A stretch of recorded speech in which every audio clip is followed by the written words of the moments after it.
You're welcome. It's Wednesday. You're on to the press. You're on Kaftan Television. We're reaching you live from our studios in Abuja.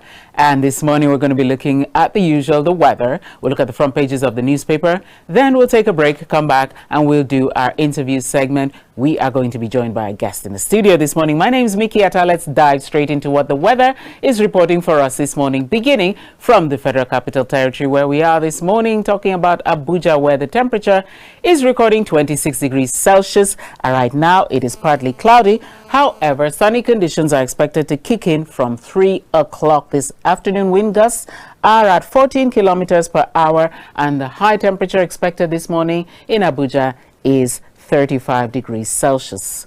From Abuja, let's quickly run over to Lagos. In Lagos, it's 2 degrees higher at 28 degrees Celsius. It's a cloudy day there. Partly cloudy conditions will kick in from noon, but right now it's cloudy. The wind gusts are at 17 kilometers per hour, and the high temperature expected in Lagos this morning is 33 degrees Celsius.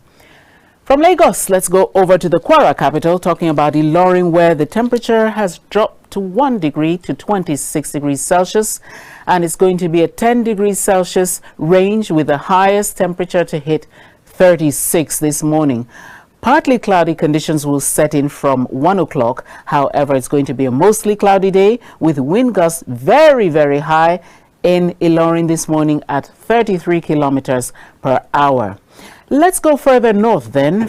Let's go and see what the temperatures are reading in the Tin City. In Jos, 2 degrees lower, we have 24 degrees Celsius. For Jos, it's partly cloudy with these cloudy conditions expected from 2 o'clock. The wind gusts are at 18 kilometers per hour. That's average, but it's going to be an averagely hot day in Jos when temperatures soar to as high as 34 degrees Celsius.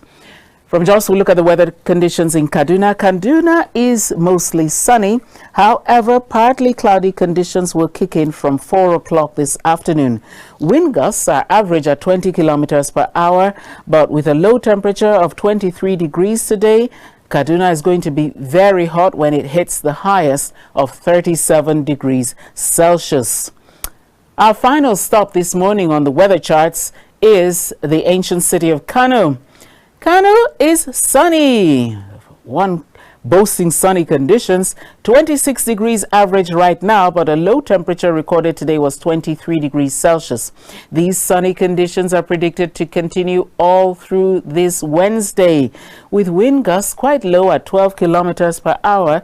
That means if you live in Kano, you have to be very, very watchful, very, very careful about the weather, because I hate to tell you, but it's predicted to hit a high of 40 degrees Celsius this morning. So in Kano, if you're a resident in Kano, you have to be very, very careful. Stay hydrated. Go everywhere today with a bottle of water. And if possible, just stay out of the sun. 40 degrees Celsius is enough to cause sunburn.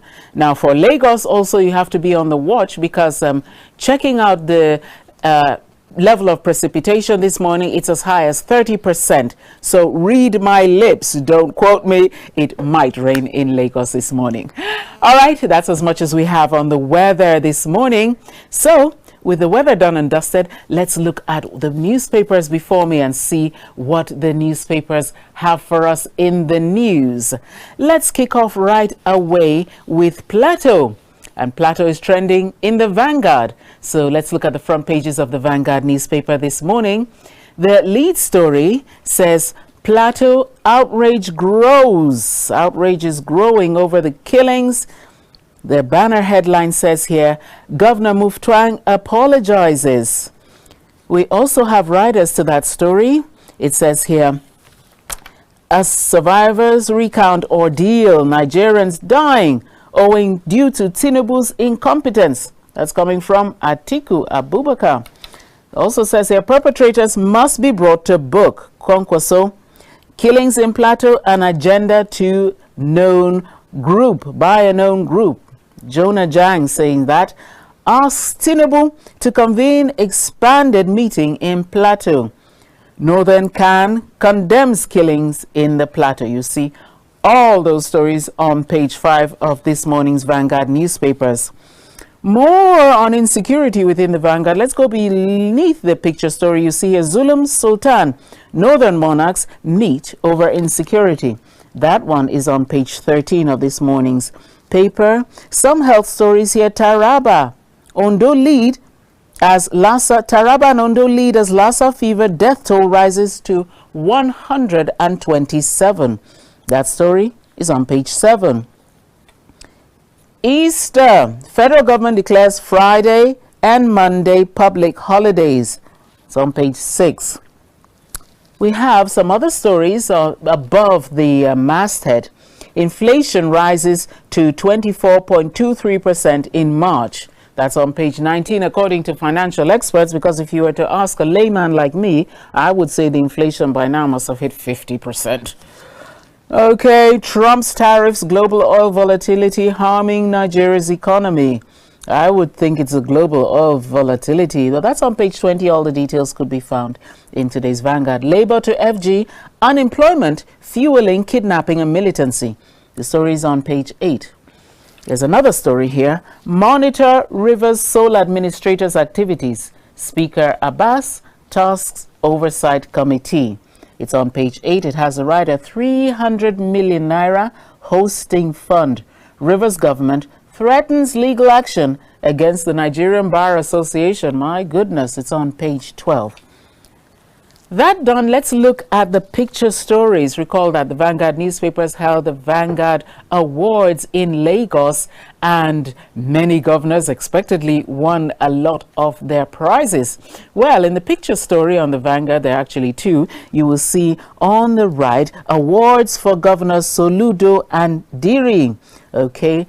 On my left, what you have is the former governor of Ogun State, Segun Oshoba, handing over a plaque as a certificate to the current incumbent governor of Anambra State, Governor Soludo, as he wins his prize.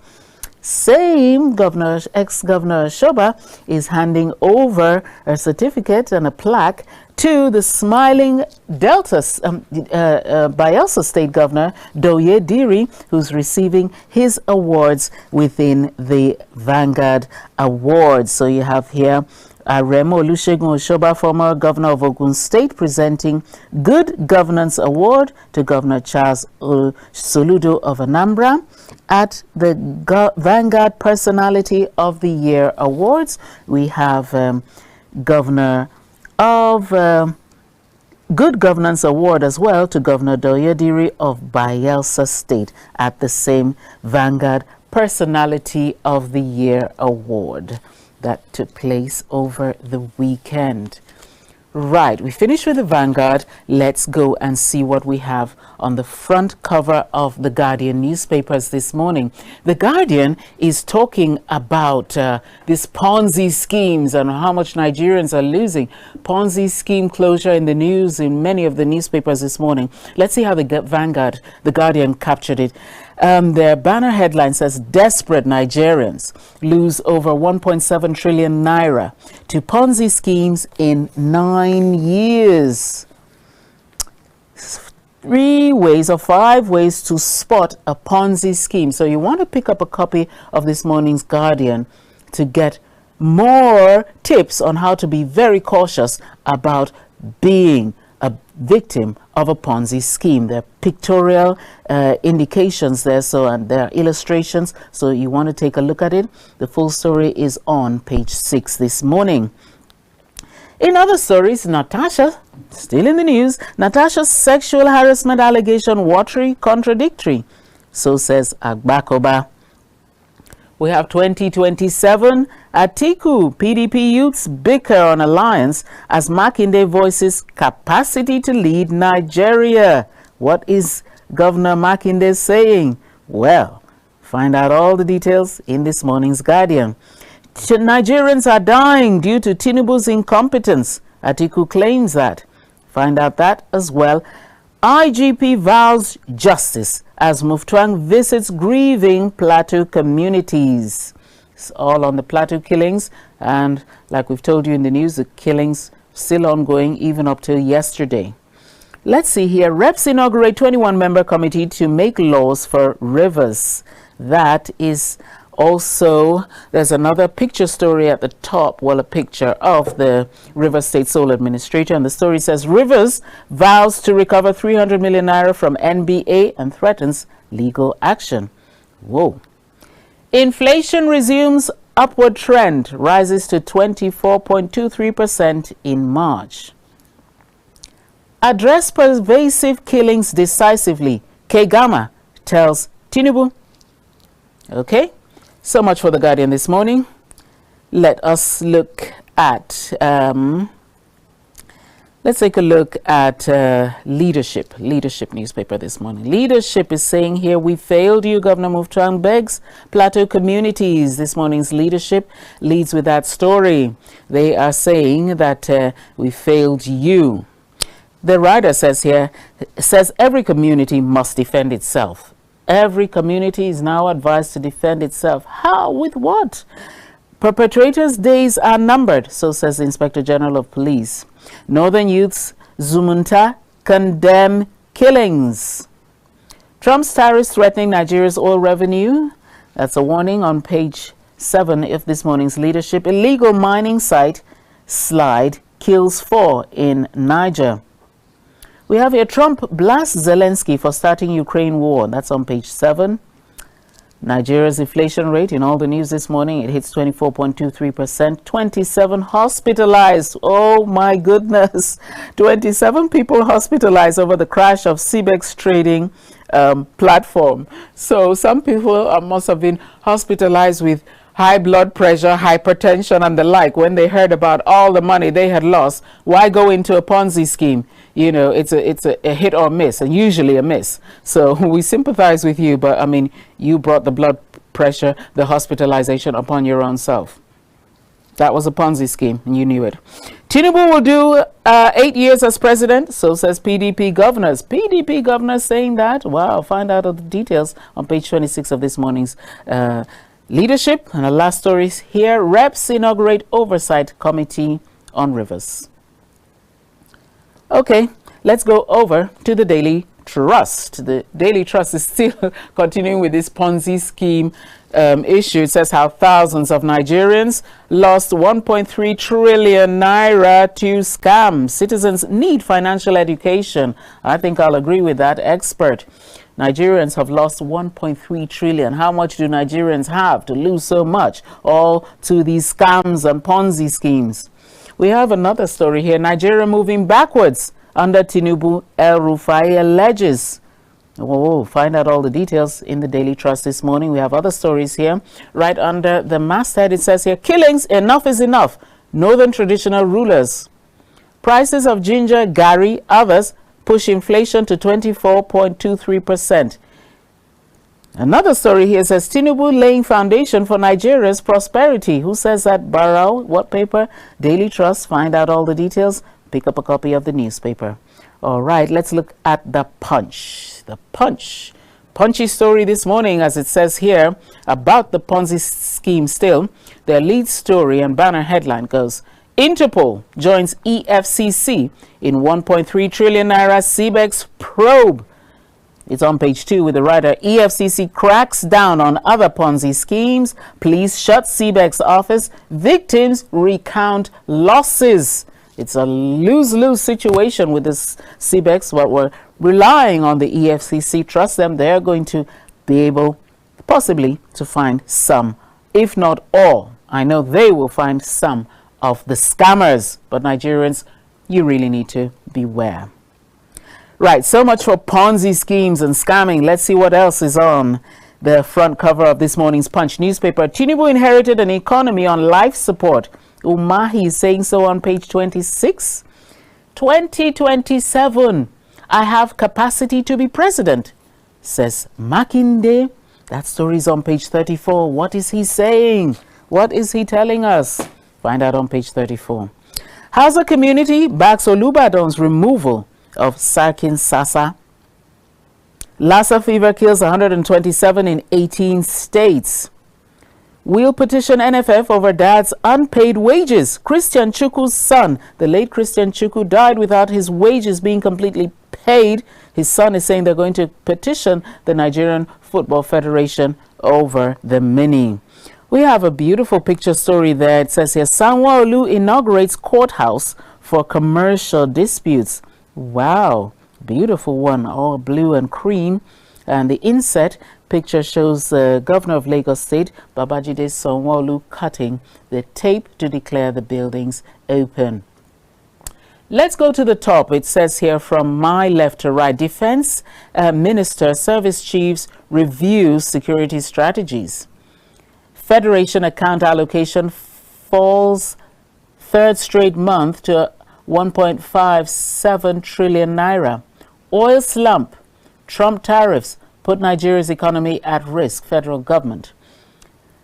Beside the masthead, we have this: Plateau killings, how militants attacked villages near major army formation.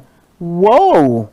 The militants attacked innocent, unarmed villages, and they attacked them near a military formation. Heavily armed military personnel were very close by while the militants attacked these villagers in Plateau State. Does that tell a story? We'll find out all the details. And you pick up a copy of this morning's Punch newspaper. It's on page 2. Very, very sad news to hear. Let's go over to The Nation. The Nation this morning is still talking about this financial brouhaha in Rivers State. It leads with this story saying, IBAS tackles NBA over 300 million hosting grant. The Rider Sole administrator threatens lawsuit. IYC, Mosi and others refund Rivers cash. There's another same picture story of the beautiful building and Sanwo-Olu, the Lagos State governor, cutting the tape to declare it open. FCCPC seals shops over rebagged rice with a shortfall in market rate. It's on page 3. Atiku's coalition motive unknown to PDP. So says the Oyo State Governor Makinde. Riders, party organs with PDP governors. Anyawu kicks. That story is on page 2 of this morning's Nation newspapers. Natasha rejects Agbakoba's call for an out-of-court deal with Akpabio. Natasha is saying no deal. Let us go to court. It's on page 4. Rising cost of living pushes inflation to 24.23%. Experts review indices. And the final story here, indigenous shipping firms get $350 million. Let's hope that inflow of cash will translate to better services. Let's take our final paper before us this morning, and that will be the Daily Monitor. The Daily Monitor. Let's monitor what the Monitor is bringing to us this beautiful Wednesday morning. They are leading with this story that says here, adopt new strategies in tackling insecurity. Kegama urges federal government and security agencies. So we have adopt new strategies in tackling insecurity. Kegama urges federal government and security agencies. Says security agencies must collaborate to end this cycle of killings in our country. I could not agree more. My goodness. There's a picture story there of the governor of Plateau State, Caleb Mutfwang, addressing, I think, the Inspector General of Police and some other senior police officers, probably in his office in Plateau State. Pick up a copy to find out all the details here. Emergency rule still in the news. Emergency rule, HOR inaugurates 21-member ad hoc committee to oversee Rivers government. So the House of Representatives yesterday inaugurated a committee comprising 21 members, a chairman, a deputy, and 21. It's an ad hoc committee, and they are to oversee activities, especially legislative activities in Rivers State in this period of emergency rule. Charges Rivers Sole administrator to be highly transparent in the discharge of his duties. Let's check out some other stories this morning. Right at the top of the masthead, we have a picture of the Senate President. It says here, Akpabio warns MDAs on non-compliance with NAS resolutions. We also have other stories here. Under the masthead, FAC, FG, states, local governments share 1.578 trillion naira for March. It's on page 5. Nigeria records significant drop in petrol imports. Significant drops. Oh, that's a revelation, because we were led to believe that we weren't importing fuel any longer. Well, we still are. Somebody has leaked the news. And, well, anyway, the good part is that there are significant drops in the imports. That is coming from the NMP DPRA, and the story is on page 4 of this morning's Daily Monitor. Some other stories here. Federal government urges stakeholders' involvement in the creation of 2.5 million jobs. Federal government is urging stakeholders in the Nigerian project to please get involved so that 2.5 million jobs can be created for our teeming and unemployed youth. We have another story from the Daily Monitor this morning. Alleged misappropriation. Court reserves ruling in Gandoje and 7 others case. That's on page 5. Well, the court is reserving their ruling on that, making some Nigerians wonder, is it really true then, when you go over to one of the political parties, all your sins are forgiven? Well, we'll find out when the court finally decides to give the ruling. In the meantime, I think we have dealt with all the papers before us this morning concerning the front pages of the newspaper headlines. So what will happen? I'll just take a very quick breather. When we come back on the press, we'll be starting our discussion segment. We'll also tell you a bit of the breaking news this morning in Plateau State. So just stay right where you are, and we'll be right back.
In the beginning, God created a beautiful world.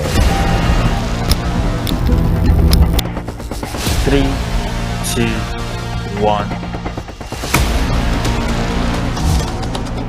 Action.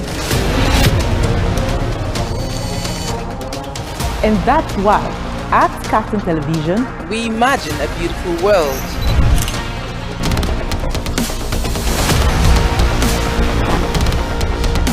We are not just bragging. We blaze the trail in broadcasting. And it is about you. At Kaftan TV, broadcasting is not just about information, education, and entertainment. It's an aggregation of all you need to know in Nigeria and around the world to create signal. At Kaftan Television, we have all it takes to be on top in broadcasting. Our mission is simple: to project Africa in a truthful yet positive manner. Wait, we're coming to you in style. Here we are, starting from September. Look at what the facts are. And as you say on Kaftan TV, imagine a beautiful world.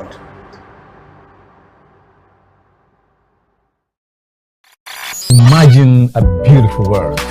That's our slogan at Kaftan TV. Hello there, I am Ruben Okala. Hello, I'm glad to have you join us again on the news on the hour, reaching you live from our studio in the nation's capital.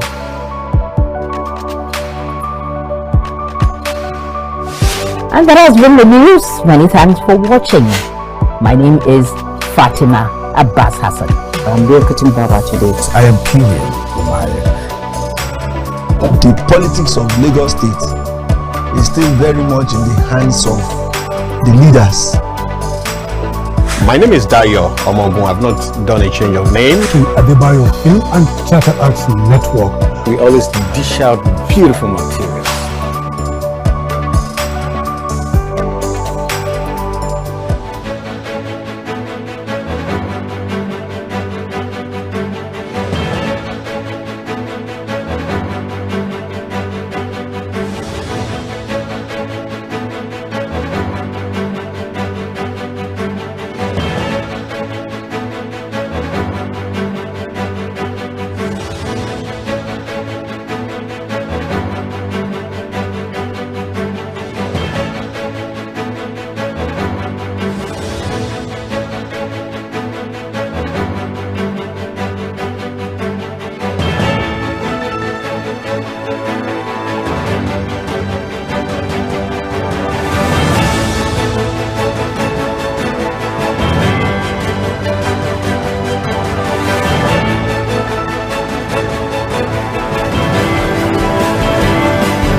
You're welcome back. You're still on to the press. You're still on to Kaftan Television. I'm Mickey Atta, your host this morning. Right. Just this morning in the Plateau, there was a press release coming out from the governor's office saying that at 6:30 this morning, the state governor would address the grieving people of Plateau State. And that address actually took place at 6:30, and I have a copy of it right before me. So what will happen, I'll take you through some bullet points and then also take you through the conclusion so that you hear it first on Kaftan Television this morning. That's if you're not a resident of Plateau. All right, it says here now, state broadcast by His Excellency the Governor of Plateau State, Barrister Caleb Menasse Muftwang, on the recent security incidences in Plateau State, dated Wednesday, 16th April 2025. Starting, my treasured people of Plateau State, I speak to you not as your governor, but as a fellow son sharing in your anguish. Okay, the governor goes on to say right here that there is going to be a fact-finding committee set up. Okay, it says here, a fact-finding committee comprising respected independent voices will be constituted to investigate the root cause of this resurgence of violence. He's also saying here, let it be known the Plateau spirit is resilient. They are people of peace, renowned for hospitality and unity. Now, he's directly addressing the grieving families. To the grieving families in Bokos, Bassa, and beyond, he says, you may be tempted to think that our security architecture has failed, but I reassure you that more than before, he, the governor, is determined to find lasting solutions to keep you safe. He's extending his deepest sympathies. The loss is our collective sorrow. And to all Plateau people, I urge calm vigilance and solidarity. Report suspicious movements. Cooperate with law enforcement agencies. All right. He's also addressing development partners. He says to them, development partners, nationals and international, we thank you for continued support, and your solidarity is a source of strength.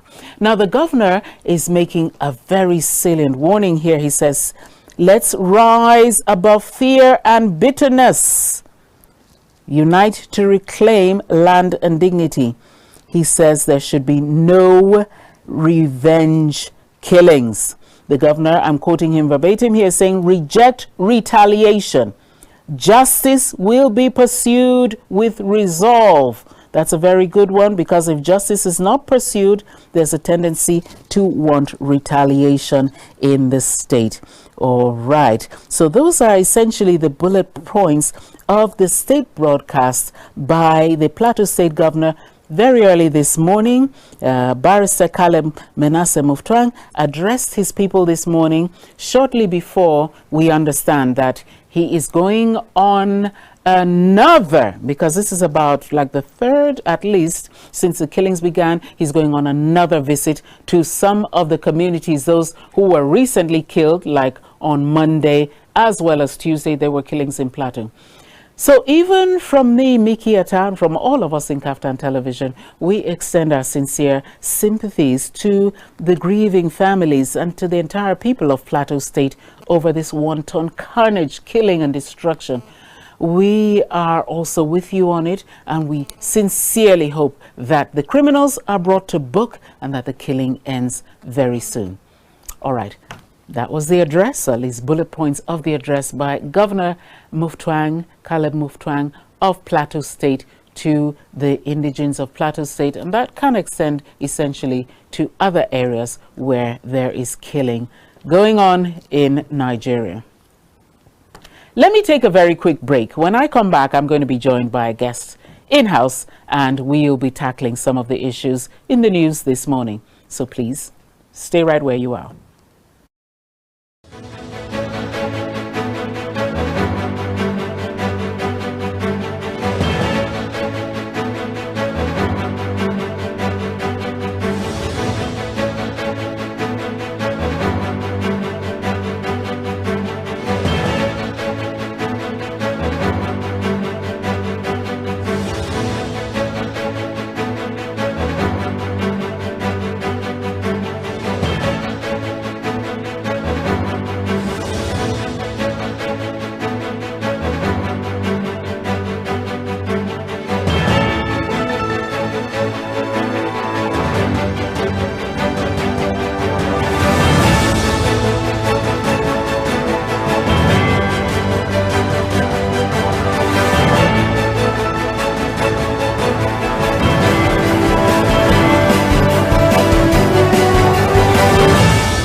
On Kaftan TV, imagine a beautiful world. We're not just bragging, we know our onions in the world of broadcasting. One of our outlets to express ourselves to the world is our flagship program, Matters Arising.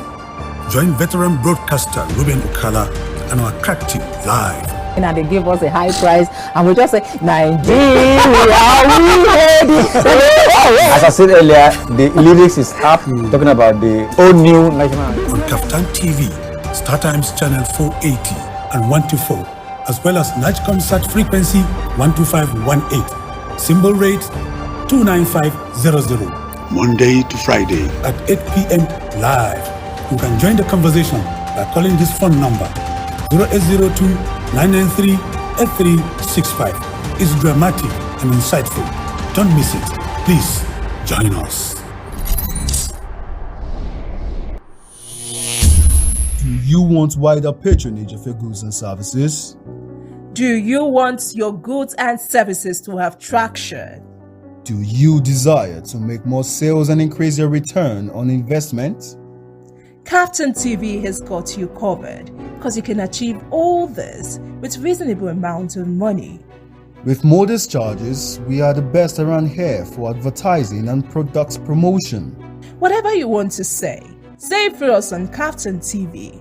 We are a global multimedia platform aimed at positioning the African viewpoint on StarTimes channels 480 and 124 and free-to-air NIGCOMSAT channels 12518, symbol rate 29500. With crystal clear digital signals, we reach no fewer than 54 million viewers around the world.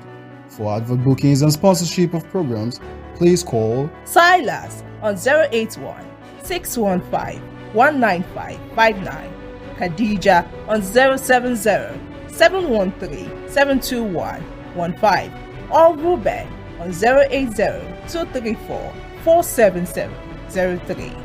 KAFTAN TV. Imagine a beautiful world.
Thank you for staying on with KAFTAN Television. I'm still Mickey Atan. It's still the press. And we're going to be looking specifically at, you must have heard, yesterday the sole administrator of Rivers State invited, well, it wasn't an invitation, he summoned the suspended governor and his deputy for a meeting this morning. So, you know, there's a whole lot playing out in Rivers since this declaration of the state of emergency. So we want to pick that and look at a lot of other intricacies and fallouts of the state of emergency as proclaimed in Rivers State. So right this moment, I'm being joined in the studio live by Barrister Ifeanyi Iboko. Barrister, thank you very much for making our time to be with us this morning. Thank you for having me. Good morning, Nigerians. Right. Barrister Iboko is a very senior member of the bar. He was called to the bar in 1981. He has served for 7 years as a senior special assistant to the former governor of Abia State as special assistant legal matters. Of course, he's a barrister, so that would be where he would fit in. Since then, he has been very active politically, even though not by way of contesting for elective positions. But this morning, he's going to give us not only the political prism, but also the legal implications of the current situation in Rivers State as declared by the president. Okay, first of all, Barrister, let me just ask you right off. You know, when the president proclaimed on the 18th of last month that we were going to have a state of emergency and in Rivers State, well, the law should be 48 hours. There should be 1, debates on it, and 2, there should be a 2/3 majority for that to pass and for the proclamation to be put in place. Were all the legal aspects and angles, especially the constitutional angles, do you think they were all fulfilled? Well, let me correct one in the introduction. I'm former special advisor to the governor of Abia State on legal matters. Now, the president has declared state of emergency in Rivers State through a proclamation that is gazetted. The National Assembly is supposed to consider it and pass it with a two-thirds majority. But you know, these are political times. Something may be legally wrong, but politically expedient. So they looked at it, amended the proclamation in the sense that they will now serve as a legislative body for Rivers State. So they passed that proclamation with an amendment that the National Assembly will now exercise oversight functions in Rivers State, so that it's not as if the sole administrator will just start legislating for Rivers State. Right. Independently like that. Yes. But it was only yesterday that the committee was set up after, what, over a month of the sole administrator. So who was then doing the oversight in between, within this time? Because number one, a fresh budget was released, some appointments were thrown aside, a whole lot has happened in that time. Well, you know, they are playing politics. We are playing politics with some of these things, you know, because the National Assembly is supposed to take charge. The budget is supposed to have gone through the National Assembly and approve it if what they say they amended is actually the fact. But because things are happening so rapidly, the money was released to the sole administrator. We don't know whether it really passed through the National Assembly or not. But that is the situation on ground. And those who are offended, they have gone to court. Those who are offended have gone to court. Yes. Yeah, but should it have been the release of the money first, or should there have been the oversight committee in place first? You know, wasn't the cart before the horse, especially as it concerns money? Because isn't that what you're going to be oversighting? Yes, they ought to have started oversighting the functions of the sole administrator. But the nature abhors a vacuum. So if administration is supposed to go on, there shouldn't be any gap. Things have to move. Right. Yes, so that is why I think some of the actions or steps they've taken can be justified. Okay. Well, one of the actions taken was the dismissal of the local government chairman, the elected local government chairman, and then replacing them with, should I say, picked local government chairman. Is this permissible? Well, we just saw the president swear in the sole administrator. Right. We were not told his brief. We don't know what he was asked to do. If he's acting the script, if he's carrying out the instructions given to him by the president, then he may feel justified. But, you know, people may frown at it because it's like he's dislodging all the democratic structures set up by the last administration. Right, so we're not talking about people. We want to know from you, do you think that, considering that now we're in a military, state of emergency situation, he has those sweeping powers, you know, or do you think that he's overreached? He's now acting like we're in a military administration? No, the situation in Rivers State is not the usual situation. It's not the normal situation. Yes. So he is the sole administrator, and it's like he's just continuing using his best judgment. Okay. But as I said, we don't really know his brief. Because he was just sworn in as the sole administrator, and whether the president must have briefed him on how he should carry out the functions of a sole administrator in Rivers State. Okay. And if what he is doing is not acceptable to the president or the authorities, they would have called him to order. Okay. Yes. So essentially, what he's doing is probably acceptable to the presidency. The people that sent him there. Well, it was actually done in order to at least bring some peace and stability and douse tension. But every day in our news, all over the internet, there are all these rallies. Some are rallies pro the action, some are against. So the politics still heated up in Rivers State. Is the needed calm and peace really coming to play? No, it's politics now. This is the era of politics. People must, we must disagree to agree. Right. Some people will be for, some people will be against. But we can't have peace of the graveyard. There must be activities. So as long as there's not, you don't have breakdown of law and order, you cannot really complain. People should go about doing whatever they want to do, as long as it does not offend the law, as long as it does not lead to breakdown of law and order. So that's the way I look at it. Right. So essentially they have their right to voice out what their feelings. Yes, they have their constitutional right to freely associate, to freely air their views, to freely assemble, and within the confines of the law. Right. Yes.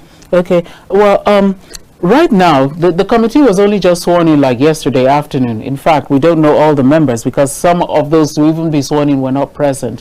What it's to comprise of people from across Nigeria's 6 geopolitical zones. Now, do you have any idea of the logistics? Like, are they supposed to move over to Rivers and have their sittings in Rivers State, or are they going to have sittings, or, you know, in such situation, what's the interface going to be? Will the sole administrator keep hopping a plane to Abuja and back, or will the whole 21 relocate and suspend their own legislative functions in the National Assembly proper? You mean the ad hoc committee that was set up to legislate for that ad hoc committee? Well, you know, in normal circumstances, the body charged with legislating for a state is the State House of Assembly. This ad hoc committee set up to legislate for Rivers State is an unusual concept, but Rivers State is in unusual times. Right. So the ad hoc committee set up to legislate for Rivers State. They must go to Rivers State to sit. They can't stay in Abuja and oversee what is happening in Rivers State. They have to go to Rivers State to sit and then deliberate on issues. But I doubt whether they have powers to make laws, because the State House of Assembly is charged with the responsibility of making laws, and in making laws, the bills have to be presented and passed, and then sent to the governor or whosoever in charge for assent. So it's unusual what is going on. I can just say that. Yes. It's unusual. So essentially, they don't actually have powers to make laws. An ad hoc committee does not have power to make laws. Okay. An ad hoc committee is supposed to be set up by the State House of Assembly itself to deliberate on specific issues and then make recommendations to the State House of Assembly. It's not a body that should make laws unless they would now deliberate on issues passed on to them by the sole administrator. Yes. And the state administrator will implement it, because what an ad hoc committee does is to make recommendations which can be acceptable to the House of Assembly or unacceptable to the House of Assembly. But in this case now, maybe they are responsible solely to the sole administrator. They can advise him on what to do, but the law does not allow the state administrator the sole administrator to make laws. That's why people the law does not allow the sole administrator to make laws. Yes, because he is not the State House of Assembly. Right. He is not. Okay. Okay, and also the ad hoc committee by law should also not make laws. They should only recommend. Make recommendations to the sole administrator. Okay. On what to do. All right. Not to start making laws, because the process of lawmaking is clearly stated in section, as far as the state is concerned, is there in section 100 of the 1999 Constitution as amended. Right. What should be done? You bring a bill. The bill will pass the first reading, pass second reading, pass third reading, and if it passes, then it will be sent to the governor to assent before it becomes a law. So in this situation now, since the ad hoc committee is not constitutionally empowered to make laws, the only thing it can do is to make recommendations to the sole administrator, and he can act on it, since he is not empowered to make laws. Right. Yes. Okay. Well, a situation, let's just find an imaginary situation whereby in the course of their oversight, I'm just saying, right? And the course of their oversight, they find that probably maybe a contract awarded or something is rather high for maybe actual costing. Do they have the right to oversight stuff like that? Or do they have, should I call it the mandate? Well, I keep professing every of my answer on the fact that this is unusual times in River State. You know, I really will not know their brief.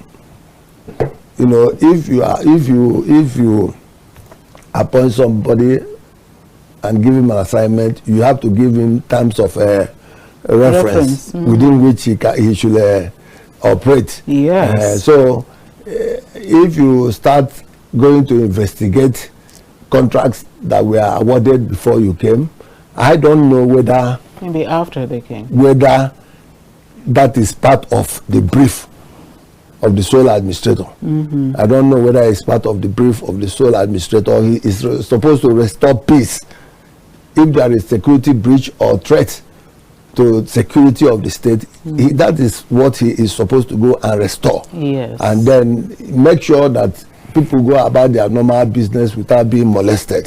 Then some of the things, some of his actions appear to me as an overreach. Right. Like which? I mean, removing all democratically appointed officers of the state, you know, appointing sole administrators for local government. I don't think he has powers to do that. That's speaking of my, but it may be politically expedient, but legally wrong. That's what I'm saying. It's legally wrong. Right. Yes. What happens if Fubara comes back? So he will go and recall all the people that he has. This shouldn't happen. Shouldn't happen. All right. Because ideally he should just work with, you know, the committee, and the only structurally democratically elected people that were asked to vacate were the governor, the deputy, and the members of the House of State Assembly. Yes. All right. So it's a little bit shocking to find him the way he's sending every person packing. It doesn't appear he will just stay there for 6 months. You know, it doesn't appear to people that he's going there to stay there for 6 months. What he's doing is very, very far-reaching. Dislodging everything, all the democratic structures, because that is what, it's just like when Abacha took over. He removed all the governors who were already, you know, governing the states, dismantled all the democratic structures. So this thing in River State looks more like a coup. Wow. Thing in River State looks more like a coup. Okay. Well, the numbers are coming up right away on the screen, and let's see. Those are the magic numbers. So just hit your phone, give us a call. Let us have your opinion on the ongoing and unfolding, as well as the fallouts of the declaration of state of emergency and the removal of the governor, deputy, and the members of the House of Assembly, which Yesterday, an ad hoc committee was set up by the House of Assembly, House of Representatives, presided over by the Speaker, Tajuddin Abbas, and that 21-member ad hoc committee is now to oversee, as it said, legislative activities in Rivers State in this period of the declaration of emergency. So hit the phone, let us know what you think of the ongoing situation. And right away, we have our first caller. Good morning. Hello, good morning. Morning. You're our first caller today. Great. You're our first caller today. Okay, that's great. Very nice. Very nice to hear from you. What's your name, sir? Okay, this Mr. Obiora, calling from Jos. Okay, Mr. Obiora from Jos, let's have your take. Yes, sir. The state emergency is good. Let them allow the peace to reign. So that the pharmacists will enjoy their life. That's just my take on it. That's just your take. Thank you very much. Succinctly put, he says, well, the state of emergency is a good thing because that way the common masses will be allowed to rest. Actually, there was so much of undercurrent political wranglings. You could see the case of a whole lot of pressure from godfatherism. It wasn't only just the governor and the House of Assembly. Yes. I'd like to chip in. Go ahead, please. Something here. Yes. Okay, if the ad hoc committee was set up by the House of Representatives, Speaker of the House of Representatives, yes, then their recommendations will go to the Speaker. Right. It will go to the House of Representatives. It will.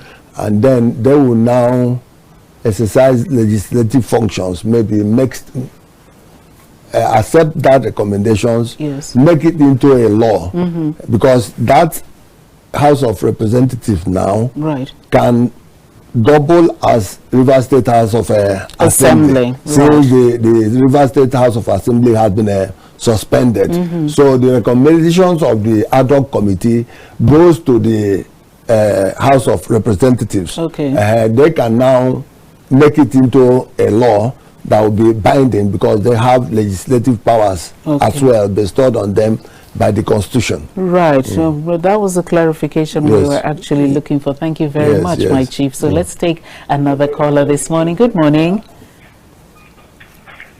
Morning. Hello. Good morning. Yeah, good morning. Right. Yeah, am I on to KAFTAN TV? You are on and you are live. Okay, I want to chip in my little. Please. Very brief. You have the floor. Concerning River State. Let's have your name and where you're calling from, sir. Okay, I'm calling from Bayelsa State. Beautiful. Power Grade, my name. Power? Yeah, Mr. Date. Mr. Barra. Yeah. Right, go ahead, Mr. Barra. I'm calling from Bayelsa State. Beautiful. Okay, concerning the school administrator. Left to me, I don't know where this country is going. For over a month, this school administrator is there. And if there is a state of emergency, the House of Rep know constitutionally, they know what to do. They have this committee that was just inaugurated on Tuesday, will have been inaugurated right from that day. But they were just sleeping. These Nigeria people know what they will do and they don't want to do. Like our former president said, it is very difficult to wake up somebody that is pretending to sleep. To wake him up, if he's pretending to sleep, to wake him up is very hard. But somebody that is sleeping well, if you wake him up, he will wake up. These people know what to do. They don't want to do. It is now people have been complaining that this man is coming to River State with a different agenda. Who gives him the power to even summon a governor that has just been suspended, not removed, not impeached? He is summoning such a person that has immunity.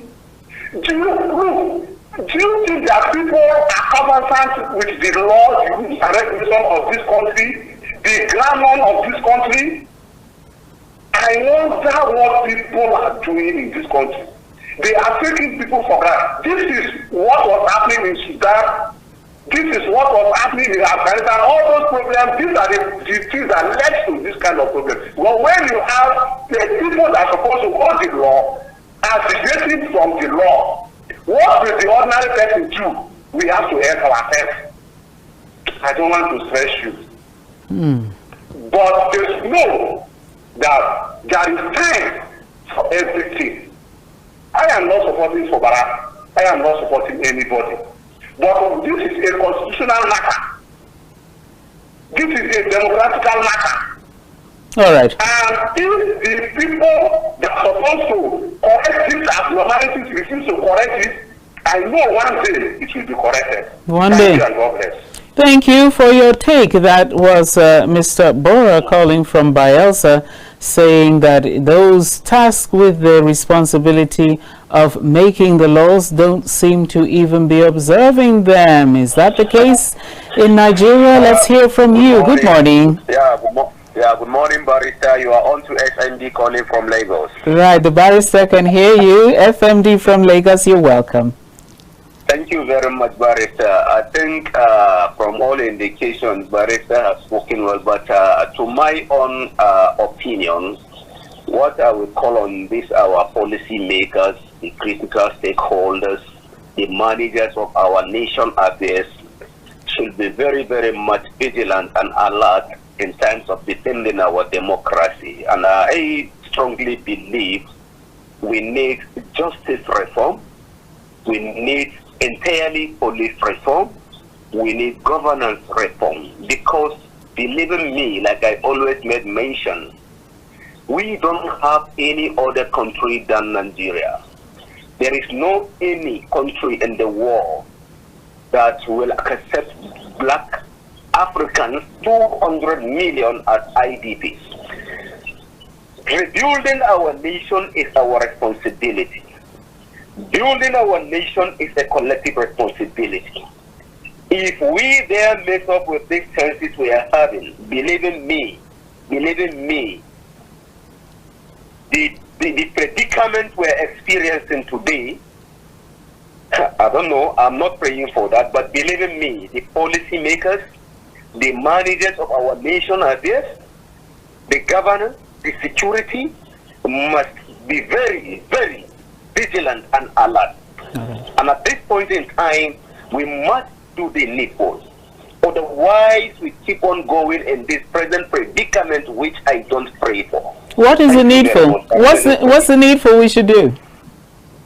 Yeah, the needful. We have the executive, we have the judiciary, we have the legislative. That is the government. That is 3 arms of government. Yeah. Then we have 3 tiers of government. We have the state, we have the central government, and then we have the local government.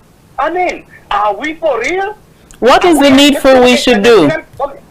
What we should do, we should go up. What is written in our constitution? Okay. Are we practicing it?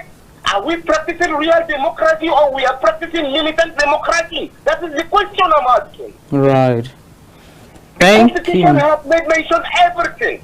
The 1999 amended Constitution has mentioned everything. Now, up to date, we are still fighting on the local government autonomy. Who does that? Is it a democracy or militant democracy we are into? For God's sake, 25 years of interrupted democracy, 65 years of independence, we are still where we are today. We cannot electrify our country, we cannot economize our country, we cannot manage our resources, killing here and there. There is no electric power in the nation, no security, no. Who does that, for God's sake? Right. Are we expecting international community to come and rebuild our nation for us? Who does that? 1971, Dubai is not what it is today. Patriotism, good leadership made Dubai where they are today. Can't we do the same? We have the manpower, we have the resources, we have all of it takes. Thank you very much. I remain SMD from Lagos. SMD. Thank you, ma'am. Thank you, SMD Oh my goodness, SMD just touched a raw nerve in my heart because I can never forget till I die my first trip to Dubai. My goodness, I couldn't believe it because these are pictures. You see pictures even, you know, if you go to any of the tourist centers, you see pictures of sand dunes, desert, you know, it was a totally backward area. But because of leadership, the same oil mini, they used oil. Now, who thinks of Dubai thinks of oil? You think of Dubai, you think of tourism. You think of Dubai, you think of business opportunities. Same leadership. I mean, when I got into my hotel room that night, you know, after everything I saw, talking about air-conditioned markets, we're talking about clean streets. Who is talking of power? Food security completely forgotten. There was more free food in the hotel than there was the one that I was even paying for. It was, you know, I was so overwhelmed. I crawled into my bed and I put my pillow over my head and started crying. I cried and cried and cried and I was like, God, is this the same oil money? What is that? Like this? Oh, it was horrible. So that's why, you know, I get so emotional when I hear things like that, you know. Leadership, everything rises and falls on leadership. But like some people say, where's the leadership coming from? It's coming from us, the followers. Yes, we're not picking saints from heaven. I agree that the people get the type of leadership they produce. For instance, every attention is focused on the center, on the federal government. Yeah, because we seem more to be practicing a unitary system of government now. We should be. No, the attention is there because they keep, you know, me anything on listening list. Nothing will go to concurrent list. I'm encouraging Nigerians to begin to call our governors to account. Governors remove local government chairmen as if they are changing their shirt. No person talks about it. The commandeer local government funds, nobody talks about it. It's just everything is, the searchlight is beamed on the federal government. True. Yeah, so what is happening now has been happening in all the local governments, all the states in the federation. The governor will wake up and remove elected local government chairmen. The governor will reappoint interim or transition committee chairman, they call them, and he will remove them. Nobody talks about it. Nobody talks about it. If we begin to hold our governors to account, I think some of the malaise we face now in this country will be remedied. You know, it's not just the federal government remove president every time, remove Fubara, and the noise is deafening. Why do we not hold our governors to account? The Supreme Court has ruled and granted local government financial autonomy. Granted local government financial autonomy, but they're not doing it. No, they still pocket the local government money. Yeah, a friend of mine was appointed transition committee chairman, and he said they are just giving enough money to pay salaries and buy stationaries. Every other contract is awarded by the governor. So if they run that type of unitary government or sole administratorship in the state, why can't our people rise? People should do something about it. Do something about it. Let's take this caller. Hello, good morning. Account too. Right. Morning, caller. Hello. Good morning, you're live. How are you? I am fine, and you? I'm fine too. Right, your name and where you're calling from?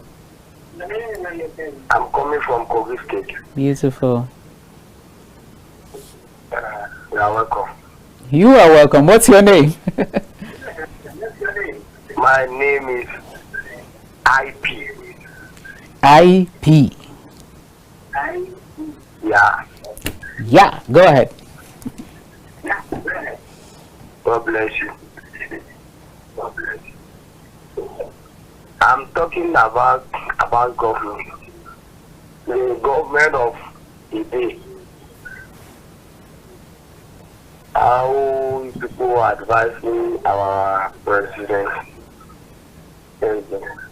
about River State. Because about this thing, disturbing about the Nigeria. How people are advising our president to be resolved the coffee. But people are suffering. Yeah, so what are you saying? I'm saying to advise our president to resolve about this case because our people are in River State are suffer. Okay.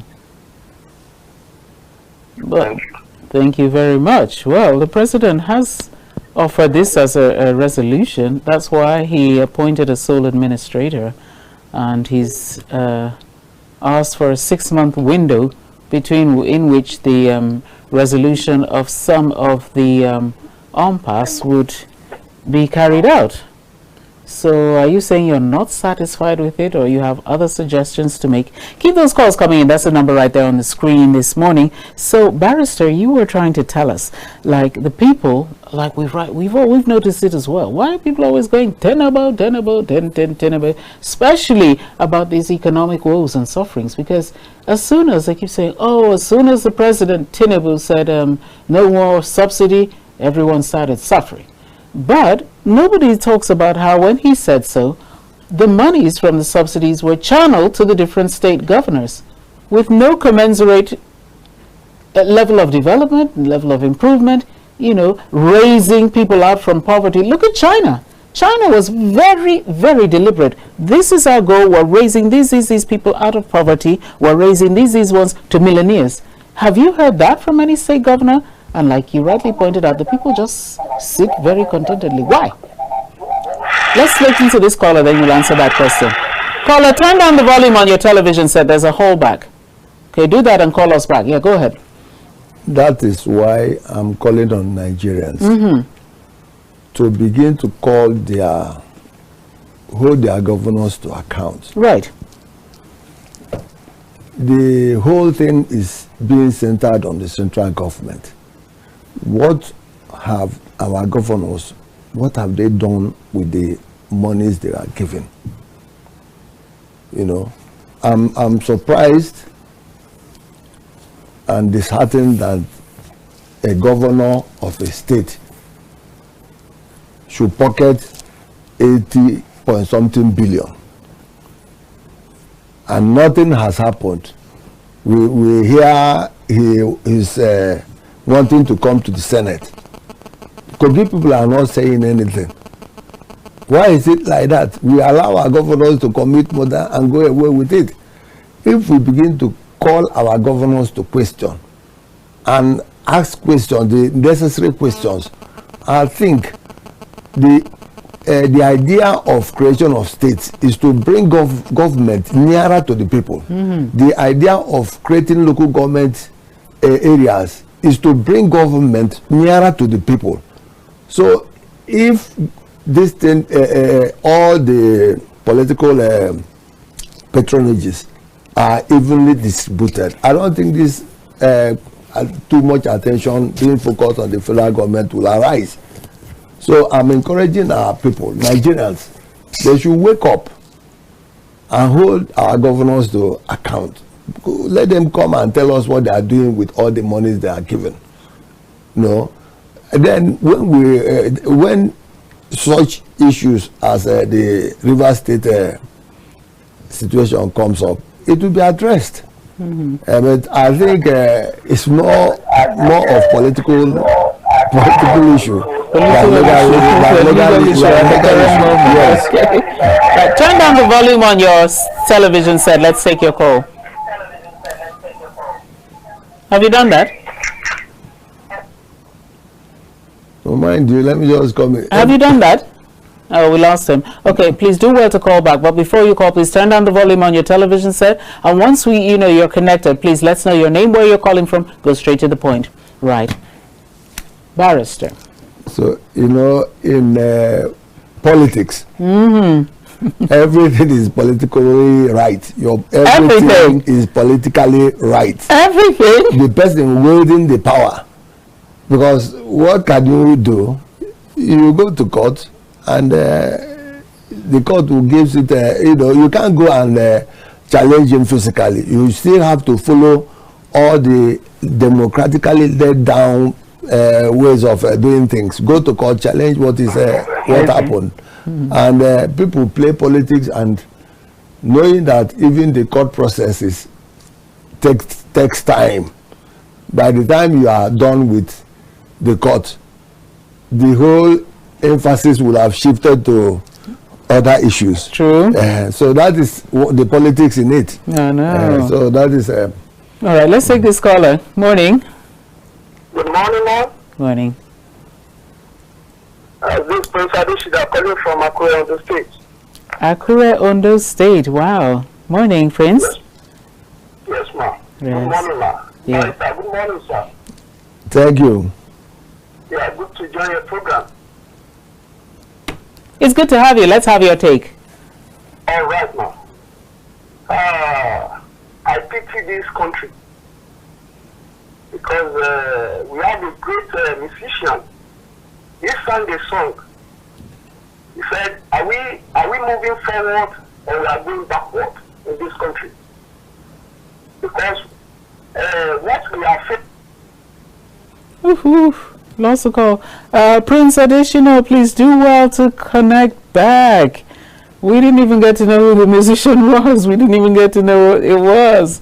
But you were asking rhetorically, are we moving forward in the country or are we moving backwards? We got that much.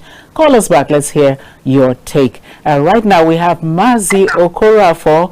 He's calling in from Imo State. Mazi, go straight to your take. You're welcome. Good morning. Not Imo. I'm from Abia State. Arochukwu is in Abia State. Arochukwu is where you're calling from. Oh, nice. Yes, Arochukwu is in Abia. Arochukwu, Abia. You're welcome. Arochukwu, Abia. What is sometimes when I listen to people and see what is happening in Nigeria. You see, there's what we call nomenclature in language. You see, when you say the governor, the administration of someone, an elected governor, someone. You see, that is why I used to say to them, the press secretary or the secretary, anything may be, the record, to read words before they go to the press, before they go to the public, before they go to the media. Look at the nomenclature of the sentence or the word they are using. That is why you should do that. You don't sit down and just like say, when a guy says, do this, you say, sit down and say, start. This is how it's supposed to be. That is what one has, you have the rapport before you go into the media. Because when you go to the media with a very big, bombastic language that you destroy your own environment. Because when you say someone, it doesn't make sense. An elected human being has an immunity. In as well as they are supposed to step aside, immunity is still there. Not that nobody is speaking or is dead. But if it's still alive, the immunity is still within. So we should look at the way before we go to the media, before you start to say, that when you look at it, that the one they said about that thing yesterday, I told you about them from the 300 million conference budget. If you go and look at it, this is just not at the budget they made. Because at the state Nigeria has reached now, please, authority concerned, take men and women that have that have what we call it, that who knows what to do before you employ or before you say, come and work for me. Good morning. Mazio Krapo from Maris. Only we continues. Today is special request. Good morning, my sister. Thank you. Mazi is a very good Catholic, as we can see. We have Stations of the Cross this morning. Okay, we'll mention that in our outro. Thank you very much for that. Well, Mazi is saying that stop this Nigerian system of employing yes men. Yes, sir. Yes, ma. What do you want? I've done it. This is it. Deliver. He is saying that look again at like a statement like that. Like he said, it was, for me, it was like a boom. Oh, you are summoning him. That is, you are commanding him. Are we, you're a retired military person. Do you think you are back in the military to come and command me to come and appear before you? exactly what he's saying. So you could have said, excuse me, administrator, please, this will not work, you know, for you to address the governor. And this is a statement you're making available to the public. That's what he was saying. But, you know, we have this, oh, the yes men, oh, yes, sir, you are excellency, go ahead. These, you know, they're part of the problem. That's what Mazi Okorofa was saying, and I think I tend to agree with him. Get professionals. If you want to have a chief press secretary or your speechwriter, get a professional. Don't just, you know, gamble, because these gambles will make you look bad. You will now look like the bad guy. Let's take this caller. Good morning, caller. You have to really speak up. We can barely hear you. Morning. Right. Barely. Where are you calling from? Your name? Right. Nee. We can barely hear you. Your name is what?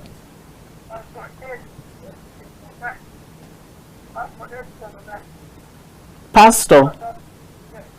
Right.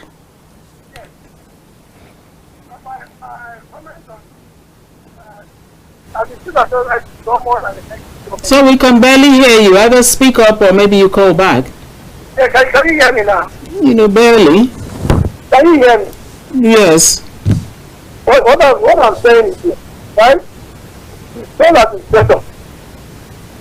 I don't like to become an elected governor. People days of suspension. They have limited or copying him. You understand what I'm saying? Yes. It's elected. It's so that it's better. There's no right to the end. It's so more the speak of evidence suspension. Or the extent where there's any agent of corruption. Yes, I have to invite them, not this like to themselves.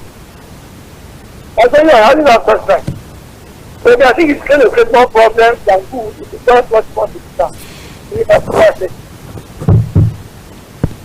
Right, we thank you very much, Pastor, calling from Lafia. It was a very, very big strain indeed to really get what you were trying to say. Right, let's go back to the barrister. I want your comments on some of the callers. For instance, he is saying that no sole administrator has any right to summon, to command an elected governor to appear before him. Ordinarily, I don't like the language of that press release. You know, it sounded more like coming from a military governor. It may not be what the sole administrator said. It may be the language of the secretary to the state government. But ordinarily, that type of command shouldn't come from a civilian administrator. It looks more like a military administrator summoning somebody to appear you, a governor that is just suspended, who has not been removed as prescribed by the Constitution. He still enjoys his immunity. Then I would take it that is the SSG that just issued that statement. Maybe he's an overzealous servant who wants to impress his master. That's the way I look at it. And I'll be shocked if Fubara ever goes to answer that type of summon. Well, I will be shocked if Governor Sim Fubara doesn't go. I think he would go. But what was trying to say, is it proper for him to do so?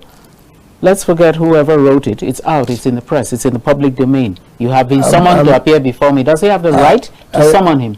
I'm saying if I'm Governor Fubara, I won't go. Okay. If you were Governor Fubara, you wouldn't go. I won't go. I won't answer to that type of summons. Because I was elected by the people. Yeah. My immunity has not been removed. Right. I'm just under suspension. And somebody is summoning me. As what? As a summons. As a sole administrator. As a summons. Appear before him. Appearance. Well, you know, that did not go down well. I don't know who would be in a position. The person would have to really be a sycophant to tell you that went well. It went down very badly. And like everybody's been able to point out here, that it is not exactly proper. In fact, it is a no-no to tell a democratically elected especially the chief executive officer, the number one citizen. I summon you, appear before me. You understand? As well as the deputy governor. They were chased out of the place in the first place. So, I mean, what should have happened is that for peace to reign, then there should have been that rapport established from the onset. You know, probably there would have been a more pleasant handing over, because we watched the clips of the visuals where a detachment of security officials were sent to actually stampede the governor out of the government house. It wasn't tidy at any level. It was, we're still in a democratically elected situation. So I think corrections can be made on that score. Well, we've run out of time on the program this morning. So, Barrister, I want you to address Nigerians and give them your last word before we actually bow out this morning. My advice to Nigerians is that we should be alive to our responsibilities. You know, the way we react to situations should serve as a check to our leaders. Our leaders are our servants. They are not our masters. We put them there to go and serve us. You know, they came and begged us, campaigned, you know, gave us gifts, tried to convince us that they will go there and represent us well and lead us well. They can't lead us to death. That is not what we send them to go there and do. So our people should stand up to our leaders and hold them to account, so that Nigeria is blessed. I've been everywhere, but there's no place like home. Nigeria is a sweet place, if only we can have good leadership with focus, leadership that is that has empathy for the people, and leadership that will be sensitive, you know, and leadership that shouldn't make unguarded utterances that will infuriate the people, you know, knowing that power is transient. After maybe 4 or 8 years, you will still come back and become an ordinary person. So you shouldn't act God because you are in a position of authority. Right. In the meantime. So that's what I want to tell our leaders and followers too. Even if you see something that is bad, you condemn it. Let every of your action not be determined on what stomach infrastructure, what you're expecting. Political patronage. You see something that is bad, you say it's right. No. It shouldn't be that way.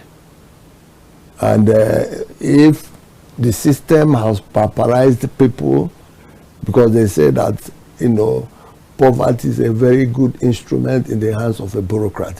When you don't know where the next meal is coming from, you can't afford to be principled. We should put in social security that will guarantee a person that even if no other thing, your children must go to school. Mm-hmm. You must have food.